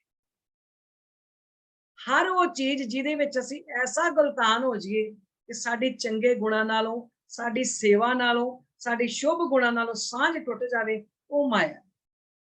ਉਹਦੇ ਵਿੱਚ ਲਿਬਾਸ ਵੀ ਆ ਸਕਦਾ। ਕਈ ਵਾਰੀ ਅਸੀਂ ਚੰਗਾ ਲਿਬਾਸ, ਕੀਮਤੀ ਲਿਬਾਸ, ਕਈ ਵਾਰੀ ਕੱਪੜੇ ਇਸ ਤਰ੍ਹਾਂ ਦੇ ਪਹਿਨੇ ਹੁੰਦੇ ਆ ਕਿ ਉਹ ਕੱਪੜੇ ਸਾਨੂੰ ਸੰਗਤ ਦੇ ਵਿੱਚ ਵੀ ਬੈਠਣ ਨਹੀਂ ਦਿੰਦੇ। ਅਸੀਂ ਅੱਗਾ ਪਿੱਛਾ ਵੇਖਦੇ ਆ ਵੀ ਕੱਪੜੇ ਐਡੇ ਖੂਬਸੂਰਤ ਪਹਿਨੇ ਨੇ, ਐਡਾ ਭਾਰਾ ਮੈਂ ਵਧੀਆ ਸੂਟ ਪਾਇਆ ਏ, ਹੁਣ ਸੰਗਤ 'ਚ ਥੱਲੇ ਬਹਿ ਗਿਆ ਤੇ ਵੱਟ ਪੈ ਜਾਣੇ ਆ, ਇਹਦੇ ਨਾਲ ਮੇਰੇ ਕੱਪੜੇ ਖਰਾਬ ਹੋ ਜਾਣੇ ਆ। ਹੋ ਸਕਦਾ ਕਈ ਵਾਰੀ ਮਨ ਅੰਦਰੋਂ ਕਰੇ ਜੀ ਚੱਲ 2 ਬਰਤਨਾਂ ਦੀ ਸੇਵਾ ਕਰ ਲਾਂ, ਪਰ ਲਿਬਾਸ ਇਸ ਤਰ੍ਹਾਂ ਦਾ ਪਾਇਆ, ਲਿਬਾਸ ਨਾਲ ਇਹੋ ਜਿਹਾ ਪਿਆਰ ਆ ਕਿ ਜੇ ਬਰਤਨਾਂ ਦੀ ਸੇਵਾ ਕੀਤੀ ਤੇ ਹੁਣੇ ਗੰਦਾ ਹੋ ਜਾਣਾ, ਪਾਣੀ ਲੱਗ ਜਾਣਾ, ਕਈ ਕੁਛ ਹੋ ਜਾਣਾ, ਫਿਰ ਮੇਰੇ ਤੇ ਕੱਪੜੇ ਗੰਦੇ ਹੋ ਜਾਣੇ। ਉਹ ਵੀ ਮਾਇਆ। ਮਾਇਆ ਕੱਲੀ ਰੁਪਏ ਪੈਸੇ ਵਾਲੀ ਨਹੀਂ। ਹਰ ਉਹ ਚੀਜ਼ ਜਿਹੜੇ ਚੰਗਾ ਕੰਮ ਕਰਨ ਤੋਂ ਰੋਕਦੀ ਹੈ, ਜਿਹੜੀ ਚੰਗਾ ਕੰਮ ਕਰਨ ਨਾਲੋਂ ਸਾਨੂੰ ਪਿੱਛੇ ਖਿੱਚ ਲੈਂਦੀ ਹੈ, ਹਰ ਉਹ ਚੀਜ਼ ਜਿਹੜੀ ਆ ਉਹ ਮਾਇਆ ਹੈ। ਤੇ ਇਸੇ ਮਾਇਆ ਦੇ ਵਿੱਚ ਅਸੀਂ ਪਏ ਹੋਏ ਸਿਮਰਨ ਕਰਦੇ ਹਾਂ। ਸਿਮਰਨ ਕਾਹਦਾ ਕਰਦੇ ਇਸ ਮਾਇਆ 'ਚ ਪਏ? ਕਈ ਰੂਪ ਦਾ ਸਿਮਰਨ ਕਰਦੇ ਆ, ਪਰਾਏ ਰੂਪ ਦਾ ਸਿਮਰਨ ਬੜਾ ਕਈਆਂ ਨੂੰ। ਕਈ ਲਿਬਾਸ ਦਾ ਸਿਮਰਨ ਕਰਦੇ, ਕਈ ਐਸ਼ ਇਸ਼ਰਤ ਦਾ ਉਹਦਾ ਹੀ ਸਿਮਰਨ ਕਰੀ ਜਾਂਦੇ ਆ ਵੀ ਆ ਇੰਨਾ ਪੈਸਾ ਹੋਵੇ, ਇੰਜ ਆ ਜਾਵੇ, ਇਸ ਤਰ੍ਹਾਂ ਮੇਰੇ ਕੋਲ ਇਹ ਐਸ਼ ਪ੍ਰਸਤੀ ਆ ਜੇ। ਕਈ ਰਸਾਂ ਕਸਾਂ ਦਾ, ਖਾਣ ਪੀਣ ਦਾ, ਇਹਨਾਂ ਸਾਰੀਆਂ ਚੀਜ਼ਾਂ ਦੇ ਵਿੱਚ ਅੰਨੇ ਹੋ ਜਾਂਦੇ ਨੇ। ਉਹ ਮਾਇਆ ਦੇ ਵਿੱਚ ਪਏ ਹੋਏ ਉਹਦਾ ਮਾਇਆ ਦਾ ਹੀ ਸਿਮਰਨ ਕਰੀ ਜਾਂਦੇ ਨੇ। ਉਹਨੂੰ ਆਖਦੇ ਆ ਕੱਲਾ ਰੁਪਇਆ ਪੈਸਾ ਨਹੀਂ ਜਿਹੜਾ ਵੀ ਅਸੀਂ ਆਖੀਏ ਵੀ ਇਹ ਮਾਇਆ। ਜੈਸੀ ਅਗਨ ਉਦਰ में ਤੈਸੀ ਬਾਹਰ ਮਾਇਆ। ਜਿਹੜੀ ਅੰਦਰ ਅਗਨੀ ਆ ਨਾ, ਸਾਡੇ ਪੇਟ ਦੇ ਵਿੱਚ ਇੱਕ ਅਗਨੀ, ਦੇਖੋ ਉਹ ਜਿਹੜੀ ਆਗਿਆ ਸਾਡਾ ਭੋਜਨ ਪਚਾਉਣ ਦਾ ਕੰਮ ਕਰਦੀ ਹੈ। ਭੋਜਨ ਨੂੰ ਉਹ ਇੱਕ ਪ੍ਰੋਸੈਸ ਨਾਲ ਭੋਜਨ ਸਾਡਾ ਸੜਦਾ ਹੈ, ਜੋ ਸਾਨੂੰ ਅੰਦਰ ਚਾਹੀਦਾ ਉਹ ਅੰਦਰ ਚਲ ਜਾਂਦਾ, ਬਾਕੀ ਜਿਹੜਾ ਉਹ ਬਾਹਰ ਨਿਕਲ ਜਾਂਦਾ। ਇਹ ਸਾਰਾ ਕੁਝ ਇੱਕ ਪ੍ਰੋਸੈਸ ਆ। ਜਿਹੜੀ ਪੇਟ ਦੀ ਅਗਨੀ ਆ ਉਹ ਸਾਡਾ ਭੋਜਨ ਜਿਹੜਾ ਅਸੀਂ ਅੰਦਰ ਖਾਂਦੇ ਉਹਨੂੰ ਸਾੜਦੀ ਆ, ਪਚਾ ਦਿੰਦੀ ਹੈ। ਤੈਸੀ ਬਾਹਰ ਮਾਇਆ, ਜਿਹੜੀ ਮਾਇਆ ਹੈ ਇਹ ਵੀ ਇੱਕ ਇਹੋ ਜਿਹੀ ਆਗਿਆ ਜਿਹੜਾ ਮਾਇਆ ਦੇ ਵਿੱਚ ਪੈ ਜਾਵੇ, ਮਾਇਆ ਵੀ ਸਾਰਾ ਕੁਝ ਸਾੜ ਕੇ ਸਵਾਹ ਕਰ ਦਿੰਦੀ। ਪੇਟ ਦੀ ਅਗਨੀ ਤਾਂ ਸਾਡਾ ਭੋਜਨ ਪਚਾਉਂਦੀ ਹੈ, ਇਸ ਕਰਕੇ ਸਾਰਾ ਕੁਝ ਸਾੜਦੀ ਹੈ। ਪਰ ਜਿਹੜੀ ਬਾਹਰ ਵਾਲੀ ਆਗਿਆ, ਮਾਇਆ ਵਾਲੀ ਆਗਿਆ, ਇਹ ਕਦੀ ਈਰਖਾ 'ਚ ਸਾੜਦੀ ਆ, ਕਦੇ ਕ੍ਰੋਧ ਦੇ ਵਿੱਚ ਸਾੜਦੀ ਆ, ਕਦੀ ਨਿੰਦਾ ਚੁਗਲੀ 'ਚ ਸਾੜਦੀ ਆ, ਕਦੀ ਕਿਸੇ ਔਗਣ 'ਚ ਸਾੜਦੀ ਆ। ਤੇ ਜੇ ਗੁਰੂ ਦੀ ਮੱਤ ਲੈ ਲਈ, ਗੁਰੂ ਦੀ ਮੱਤ ਕਹਿੰਦੀ ਵੀ ਪਰਾਈ ਚੋਪੜੀ ਵੇਖ ਕੇ ਮਨ ਨਾ ਤਰਸਾ। ਇਹ ਗੁਰੂ ਦੀ ਮੱਤ ਕਹਿੰਦੀ, ਦੇਖ ਪਰਾਈ ਚੋਪੜੀ ਨਾ ਤਰਸਾਏ ਜੀਓ। ਇਹ ਗੁਰੂ ਦੀ ਮੱਤ ਸਾਨੂੰ ਇਹ ਸਿੱਖਿਆ ਦਿੰਦੀ। ਮਾਇਆ ਅਗਨ ਸਭ ਇੱਕੋ ਜਿਹੀ ਕਰਤੇ ਖੇਲ ਰਚਾਇਆ। ਮਾਇਆ ਤੇ ਜਿਹੜੀ ਅਗਨੀ ਆ, ਇਹ ਕਰਤੇ ਪੁਰਖ ਦਾ ਨਿਜ਼ਮ ਹੈ, ਇਹ ਉਹਦੀ ਖੇਡ ਆ, ਉਹਦੇ ਨਿਜ਼ਮ ਦੇ ਅੰਦਰ ਆ। ਜੇ ਅੰਦਰ ਅੱਗ ਦੀ ਜ਼ਰੂਰਤ ਆ ਨਾ, ਜੇ ਅੰਦਰ ਟੈਂਪਰੇਚਰ ਨਾ ਹੋਵੇ ਤੇ ਭੋਜਨ ਨਹੀਂ ਪਚ ਸਕਦਾ, ਜੇ ਅੰਦਰ ਉਹ ਅਗਨੀ ਨਾ ਹੋਵੇ ਤੇ ਭੋਜਨ ਨਹੀਂ ਪਚ ਸਕਦਾ। ਇਸੇ ਤਰ੍ਹਾਂ ਬਾਹਰ ਜੇ ਮਾਇਆ ਨਾ ਹੋਵੇ, ਮਾਇਆ ਦੀ ਵੀ ਬੜੀ ਜ਼ਰੂਰਤ ਆ। ਜੇ ਇਹ ਨਾ ਹੋਵੇ ਤੇ ਜ਼ਿੰਦਗੀ ਦਾ ਗੁਜ਼ਰਾਨ ਨਹੀਂ ਹੋ ਸਕਦਾ। ਹੁਣ ਪਰ ਇਹ ਆ ਕਿ ਟੈਂਪਰੇਚਰ ਹੋਵੇ ਕਿੰਨਾ। ਜੇ ਤੇ ਟੈਂਪਰੇਚਰ ਇੱਕ ਲੈਵਲ ਦੇ ਵਿੱਚ ਜਿੰਨਾ ਹੈਗਾ ਵਾ, ਜਿੰਨਾ ਮਿਥਿਆ ਗਿਆ ਉਨਾ ਰਵੇ ਤੇ ਫਿਰ ਤੰਦਰੁਸਤੀ ਆ। ਜੇ ਅਪ ਹੋ ਗਿਆ ਤੇ ਬਿਮਾਰ ਹੋ ਗਏ, ਟੈਂਪਰੇਚਰ ਲੋ ਹੋ ਗਿਆ ਤੇ ਤਿਮਾਰ ਹੋ ਗਏ, ਫਿਰ ਕਾਂਬਾ ਛਿੜ ਜਾਂਦਾ, ਫਿਰ ਉਹ ਤਿਮਾਰ, ਉਹਨੂੰ ਤਿਮਾਰੀ ਆਖਿਆ ਜਾਂਦਾ ਹੈ। ਤੇ ਜੇ ਅਪ ਹੋ ਗਿਆ ਉਹਨੂੰ ਆਖਿਆ ਜਾਂਦਾ ਬੁਖਾਰ ਆ। ਇੱਕ ਬੁਖਾਰ ਹੈ, ਇੱਕ ਤੁਖਾਰ ਹੈ। ਜੇ ਟੈਂਪਰੇਚਰ ਅਪ ਆ ਤੇ ਬੁਖਾਰ ਆ, ਜੇ ਟੈਂਪਰੇਚਰ ਲੋ ਆ ਤੇ ਉਹਨੂੰ ਆਖਿਆ ਜਾਂਦਾ ਤੁਖਾਰ। ਤੇ ਜੇ ਸਹੀ ਆ, ਜਿੰਨਾ ਚਾਹੀਦਾ, ਫਿਰ ਆਪਾਂ ਤੰਦਰੁਸਤ ਹੈ। ਹੁਣ ਸੋਖਿਆ ਮਾਇਆ ਉਨੀ ਜਿਹਦੇ ਵਿੱਚ ਬੰਦਾ ਸੁਖੀ ਰਵੇ। ਹੁਣ ਜੇ ਕੋਈ ਬੰਦਾ ਕਰੋੜਾਂ 'ਚ ਸੁਖੀ ਰਹਿ ਸਕਦਾ ਹੈ, ਕਰੋੜਾਂ 'ਚ ਉਹਦੇ ਸਿਰ ਨੂੰ ਮਾਇਆ ਨਹੀਂ ਚੜ੍ਹਦੀ, ਤੇ ਉਹ ਕਰੋੜਾਂ ਕਮਾ ਲਵੇ, ਉਹਦੇ 'ਚ ਸੁਖੀ ਰਵੇ। ਕੋਈ ਸੱਚੇ ਪਾਤਸ਼ਾਹ ਨੇ ਜਾਂ ਗੁਰਬਾਣੀ 'ਚ ਕਿਸੇ ਚੀਜ਼ ਦੀ ਜਗ੍ਹਾ ਤੋਂ ਰੋਕਿਆ ਥੋੜੀ ਹੈ। ਜੇ ਕੋਈ ਲੱਖਾਂ ਦੇ ਵਿੱਚ ਸੁਖੀ ਰਹਿ ਸਕਦਾ ਹੈ, ਉਹਦੇ ਸਿਰ ਨੂੰ ਮਾਇਆ ਨਹੀਂ ਚੜ੍ਹਦੀ, ਉਹਦੇ ਵਿੱਚ ਸੁਖੀ ਆ, ਸੁੱਖ ਲੈਣਾ ਚਾਹੁੰਦਾ ਹੈ, ਉਹ ਲੱਖਾਂ ਕਮਾਵੇ, ਪਰ ਨਾਲ ਅਕਾਲ ਪੁਰਖ ਦੇ ਜਿਹੜੇ ਗੁਣ ਆ ਉਹਨਾਂ ਨੂੰ ਯਾਦ ਰੱਖੇ। ਮਾਇਆ ਨੂੰ ਤਿਆਗਣਾ ਨਹੀਂ ਹੈ, ਇਹਨੂੰ ਕੰਟਰੋਲ 'ਚ ਕਿਵੇਂ ਰੱਖਣਾ ਹੈ, ਇਹ ਅਸੀਂ ਗੁਰੂ ਦੇ ਕੋਲੋਂ ਸਿੱਖਣਾ। ਇਸ ਚੀਜ਼ ਦੀ ਸਿੱਖਿਆ ਜਿਹੜੀ ਆ ਇਹ ਅਸੀਂ ਲੈਣੀ। ਜਾਂ ਤਿਸ ਭਾਣਾ ਤਾਂ ਜੰਮਿਆ, ਪਰਿਵਾਰ ਭਲਾ ਪਾਇਆ। ਹੁਣ ਇੱਕ ਤਾਂ ਸਾਡਾ ਜਨਮ ਜਦੋਂ ਹੁੰਦਾ ਹੈ ਤੇ ਇਹ ਉਹਦੇ ਭਾਣੇ 'ਚ ਆ, ਪਰਿਵਾਰ ਨੂੰ ਵਧਾਈਆਂ ਮਿਲਦੀਆਂ ਹੈ, ਇਹ ਸਾਰਾ ਕੁਝ ਇਹ ਬਾਹਰੀ ਜਿਹੜੀ ਗੱਲ ਹੈ। ਤੇ ਜਦੋਂ ਸਾਡਾ ਜਨਮ ਮਾਇਆ ਦੇ ਘਰ ਦੇ ਵਿੱਚ ਹੁੰਦਾ ਹੈ, ਜਦੋਂ ਮਾਇਆ ਦੇ ਘਰ ਦੇ ਵਿੱਚ ਸਾਡਾ ਜਨਮ ਹੁੰਦਾ ਹੈ, ਮਾਇਆ ਦੇ ਆਸਰੇ ਤੇ ਜਦੋਂ ਅਸੀਂ ਜਿਉਣ ਲੱਗ ਪੈਂਦੇ ਆ, ਰਸਾਂ ਕਸਾਂ ਦੇ ਆਸਰੇ ਤੇ ਜਿਉਣ ਲੱਗ ਪੈਂਦੇ ਆ, ਤੇ ਫਿਰ ਜਿਹੜਾ ਸਾਡਾ ਪਰਿਵਾਰ ਆ, ਮੇਰੀਆਂ ਅੱਖਾਂ, ਕੰਨ, ਨੱਕ, ਹੱਥ, ਪੈਰ, ਇਹ ਜਿਹੜਾ ਮੇਰਾ ਪਰਿਵਾਰ ਆ, ਫਿਰ ਇਹਨਾਂ ਨੂੰ ਇਹੋ ਹੀ ਖੇਡ ਜਿਹੜੀ ਆ ਭਲੀ ਲੱਗਣ ਲੱਗ ਪੈਂਦੀ ਆ। ਇਹਨਾਂ ਨੂੰ ਮਾਇਆ ਵਾਲੇ ਕੰਮ ਹੀ ਫਿਰ ਜਿਹੜੇ ਨੇ, ਇਹਨਾਂ ਨੂੰ ਉਹੋ ਹੀ ਭਲੇ ਲੱਗਣ ਲੱਗ ਪੈਂਦੇ, ਕਿਉਂਕਿ ਜਨਮ ਜੋ ਹੁਣ ਮੇਰਾ ਮਾਇਆ ਦੇ ਘਰ 'ਚ ਹੋ ਗਿਆ, ਰਸਾਂ ਕਸਾਂ ਵਾਲੇ ਘਰ 'ਚ ਜਨਮ ਹੋ ਗਿਆ, ਹੁਣ ਮੇਰਾ ਜਿਹੜਾ ਪਰਿਵਾਰ, ਮੇਰਾ ਆਪਣਾ ਪਰਿਵਾਰ, ਮੇਰੀਆਂ ਅੱਖਾਂ, ਕੰਨ, ਨੱਕ, ਹੱਥ, ਪੈਰ, ਮੇਰਾ ਇਹ ਜਿਹੜਾ ਪਰਿਵਾਰ ਹੈ, ਇਹਨੂੰ ਹੁਣ ਰਸ ਕਸ ਭਲੇ ਲੱਗਣ ਲੱਗ ਪਈ, ਇਹਨੂੰ ਉਹੋ ਹੀ ਚੰਗੇ ਲੱਗਦੇ ਆ। ਹੁਣ ਇਹਨੂੰ ਆਖਿਆ ਜਾਂ ਤਿਸ ਭਾਣਾ ਤਾਂ ਜੰਮਿਆ ਪਰਿਵਾਰ ਭਲਾ ਪਾਇਆ। ਇੱਥੇ ਆਪਣੀ ਇਸ ਪਰਿਵਾਰ ਦੀ ਗੱਲ, ਲਿਵ ਛੁੜਕੀ ਲੱਗੀ ਤ੍ਰਿਸ਼ਨਾ ਮਾਇਆ ਅਮਰ ਵਰਤਾਇਆ।